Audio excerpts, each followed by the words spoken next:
These have been the scenes in the streets of Nairobi and across Kenya for the past 2 months. Young people leading demonstrations to call for good governance. Government data show about 3/4 of Kenya's population is under 35 years old. Experts say for years, Kenya's economic and political structures have not been responsive to young people. And what they said is they realized there is no one to speak for them. Most of the protesters are part of Generation Z, born in 1997 and later. Their protests were sparked by a contentious tax bill that President William Ruto later withdrew. But protesters say the president has to step down as well.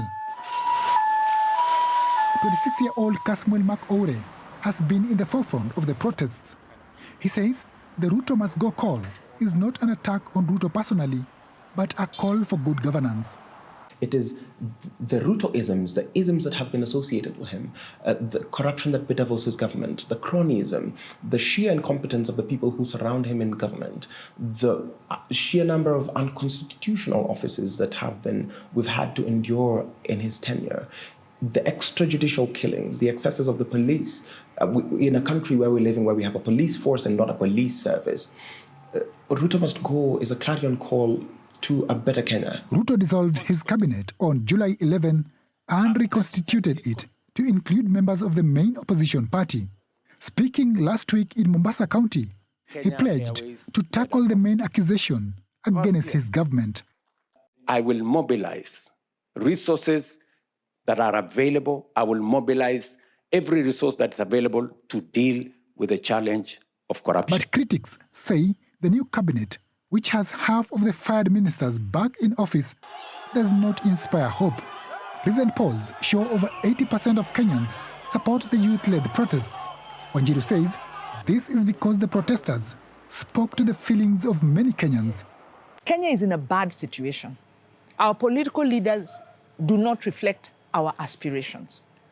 And the young people have come and spoken to our aspirations.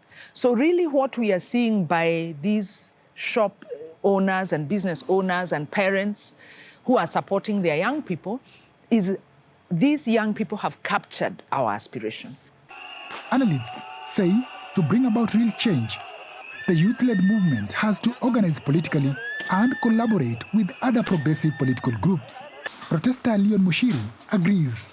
It's high time the young people come together and say that we have identified certain individuals from all over the 47 counties, and we have come together and we're saying that this is the opportunity for us also to go on the ballot come 2027.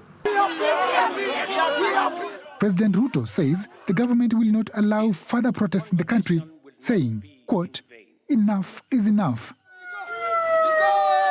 But activists note the right to peaceful protest is guaranteed in the Constitution, and protesters like Makoure are defiant.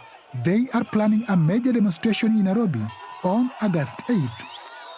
Juma Majanga, VOA News, Nairobi.